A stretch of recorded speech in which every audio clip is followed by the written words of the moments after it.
Section 1. Well, we have this school excursion plan, but when exactly is it? Is it this Tuesday or Wednesday?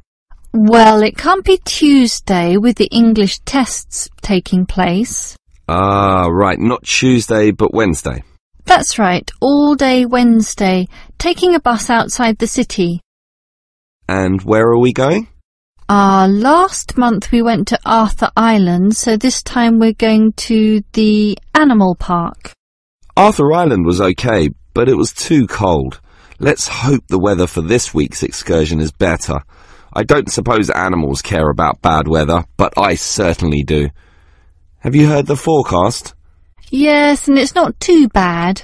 Basically, they're saying Monday will be sunny. Good.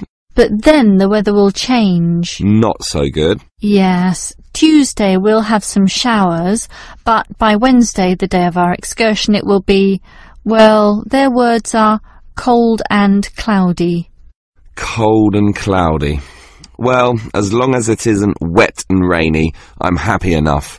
We won't need umbrellas, just warm clothing. And what time will we get there? Let's see, the bus picks us up at 8:30 a.m. and then it's an hour and a half on the road, so we arrive at 10 a.m. Sorry, with the 15-minute break, that will actually be 10:15 a.m. That's early enough. Then all our students can see the animals, have their fun, and do whatever they want to do. Well, one fun event planned that day is Birds of Prey. What's that? That's when they bring out several birds of prey, eagles, falcons, kites, those sorts of birds, and throw pieces of meat into the air, and the birds swoop down and eat them. It's quite impressive. Sounds great. Birds of prey. Are there any other activities? There's a catered lunch at the park restaurant. We've already paid for that. And in the afternoon there's... Well, I had a choice between the reptile display and the koala handling. In the reptile display, the students can handle live pythons and various other snakes. Surely they'd rather hold koalas. I'm sure, but the koalas can't be handled unless the weather's sunny, and given the forecast, I thought it better to choose the reptile display. That's a shame. These Asian students would love the koala handling. Yes, I know, but we can't control the weather. And then we get back. What time will that be? We leave the park at 4:30, but then we face traffic, so we won't get back until well after 6 p.m. It will most likely be 6:30, but that's better than the last trip. We didn't get home until 8:30 that time. Yes, that was a bit too late, wasn't it? Andrew, I understand you've been doing some research regarding the breakdown by nationality of our student body.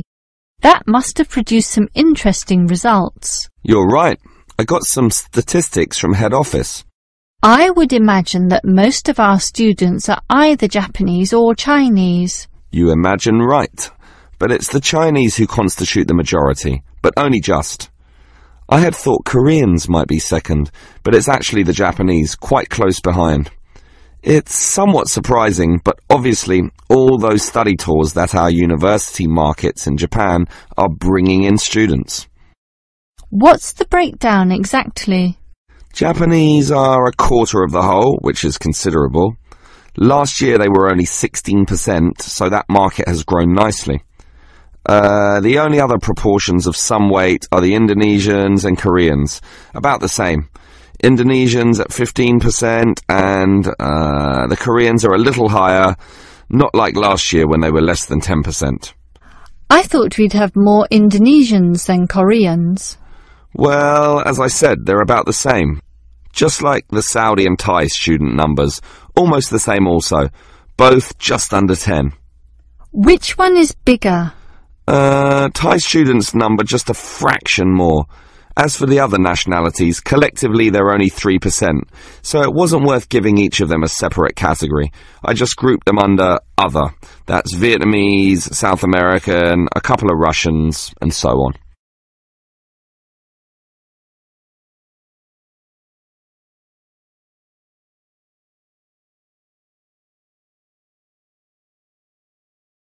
Section 2. Hello everyone. Now you're here because you're interested in travel, right? And you're in the right place. For easy travel we have the best deals for the best locations. We specialise in eco-travel, or holidays designed to get you amongst nature, ignoring the hustle and bustle of big cities. So whether you want to hike in Nepal, as many people do, or follow some jungle paths in the rainforests of Queensland, we can give you the best deal. If you look at our office here, you'll see our overseas consultants. That's for trips overseas, obviously, to Europe, to North America, but primarily for the Asian market, which is generally more popular in this part of the world. Most people like that touch of the Orient, right? But they also like the domestic market, since this country offers its fair share of beautiful natural vistas. What about the deserts, anyone? What about some striking red rock gorges? Then talk to our domestic consultants, who can arrange anything you want. But they deal with the accounts in the morning, so you'll need to talk to them in the afternoon. And remember, our office doesn't open at night, sorry to say. Now, around the outskirts and outer regions of this city, there are many beautiful places that you might not be aware of, and the advantages of these regional locations are many. Mostly by being closer, some of them can be done in a day tour. Yes, it's fast and convenient with none of those long-haul bus trips which often leave you cramped and uncomfortable and stuffing heavy suitcases into luggage racks. But I should tell you about our buses, those that are needed for the somewhat more distant holiday destinations. They definitely do not suffer from those problems I just mentioned. We use the services of the famous Sleek Line Company, whose buses are known as the very best.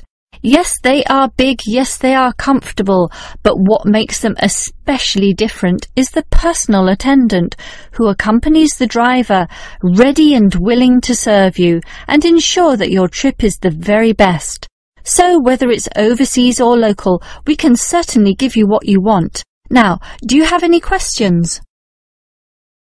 Right, let me orient you to our main easy travel office here. On this table right beside us are travel magazines for you to browse through, and on the wall next to that are many more for all parts of the world. Our 4 travel consultants sit over there on the other side of that long counter. That's right, 4 of them, side by side, all serving various regions. Now, let me tell you their specific functions. Firstly, the consultant on the left, next to the plant, is the local tours consultant, serving tours in the immediate vicinity of this city. Next to her is what we call regional tours, targeting the statewide options. Next to her is the interstate tours, and that can involve either buses or planes. In the former case, utilising the Sleek Line bus service, as you know. And finally, next to her in the corner is General Inquiries, which is self-explanatory. If you have questions of a general nature, rather than one relating to specific destinations, you can go there. Now, as I said, we can do international tours, and for that you need our big office, just through that door, the one between those 2 plants. However, if your international tour is in the Asian region, which is generally our most popular option, then we deal with that in a separate room, the one opposite international tours, but not the corner one. Just go through that door on the left, the one next to that cupboard. The door next to that is, in fact, our general office, so please don't go through there. That's reserved for staff members only.